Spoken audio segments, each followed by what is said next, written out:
अब देखिए यहाँ पे बड़ा सिंपल सा क्वेश्चन है। क्वेश्चन क्या पूछ रहा है, 2 मार्क्स के लिए क्वेश्चन पूछ रहा है कि जो obtain the formula for combined focal length of 2 thin lens. ठीक है, अब आपको करना क्या है, यहाँ पे फिर से क्वेश्चन नंबर किसके लिए आंसर है हमारा, क्वेश्चन नंबर 16 के लिए फोकल लेंथ के लिए हमें कंबाइंड 2 लेंसेज रखे हैं, उनकी फोकल लेंथ के लिए फॉर्मूला फाइंड करना है।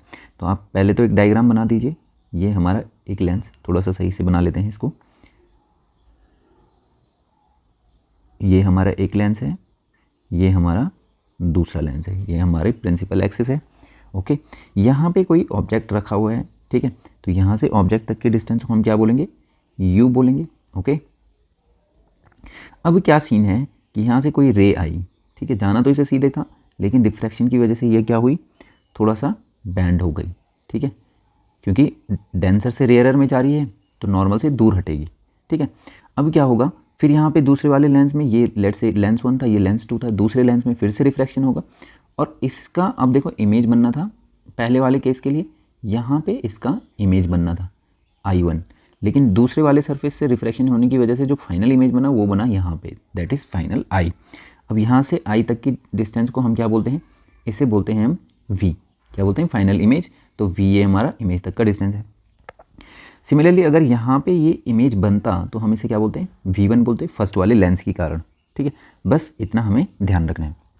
अब आ जाइए इसका फॉर्मूले पे। ठीक है, तो जो हमें पता है रिफ्रैक्शन ऑन लेंस 1 हुआ है, उसका अब नॉर्मल फार्मूला हमें पता है 1/v - 1/u होता है 1/f के बराबर। ओके, तो आप क्या कीजिए, यहाँ पे आप v और u का वैल्यू पुट कर दीजिए। तो 1/v तो 1/v रहेगा। ठीक है, और जो 1/ ये v1 होगा, क्योंकि फर्स्ट वाले लेंस की वजह से 1/v1, और u है हमारा वो u ही रहेगा।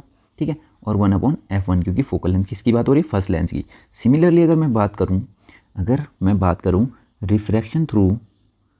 रिफ्रैक्शन ऑन लेंस 2, तो लेंस 2 से जो हमारा रिफ्रैक्शन हुआ ये क्या होगा, यही वाले फॉर्मूले में 1/v। देखो यहाँ पे v1 था, क्योंकि लेंस 1 की वजह से यहाँ पे फाइनल इमेज बना है लेंस 2 से, तो वहाँ पे v आए -1/। अब देखिए जो ये u है ये लेंस 1 के लिए था, ये लेंस 1 के लिए था, लेकिन लेंस 2 के लिए क्या ये यहाँ से ही इस ऑब्जेक्ट को रीड करेगा, नहीं।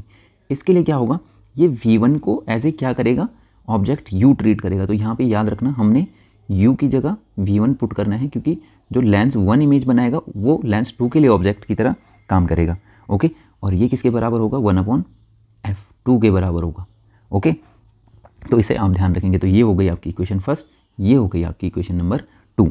अब क्या कीजिए इक्वेशन दोनों को ऐड कर दीजिए। ठीक है, ऐड इक्वेशन 1 और 2। जब दोनों को आप ऐड करेंगे तो आपको लेफ्ट हैंड साइड ऐड करने पड़ेंगे और राइट हैंड साइड ऐड करने पड़ेंगे। ठीक है, 1/v - 1/v1, और right hand side 1/f1 + 1/f2।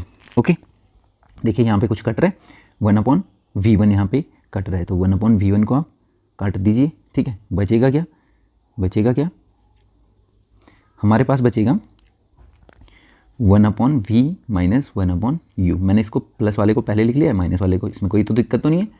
1/f1 + 1/f2। Okay, तो जो हमारा 1/v - 1/u होता है, ये होता क्या है एक्चुअली में, 1/f होता है। ठीक है, और 1/f1 + 1/f2, तो ये हमारा फाइनल फार्मूला आ गया फोकल लेंथ का कंबाइन का। ठीक है, तो आप यहाँ पे ध्यान रखिए कि हमने जो 1/v - 1/u है इसको 1/f पुट कर दिया है। ठीक है, तो आप इसे ध्यान रखना। तो ये हमारा फाइनल फार्मूला आ गया। इसी के टर्म में अगर पावर की बात करें तो 1/f पावर होता है, तो पावर क्या होता है, कंबाइन होता है P1 + P2। तो आप इसे ध्यान रखना, ये इजी क्वेश्चन था। ओके, ठीक है, बाय बाय।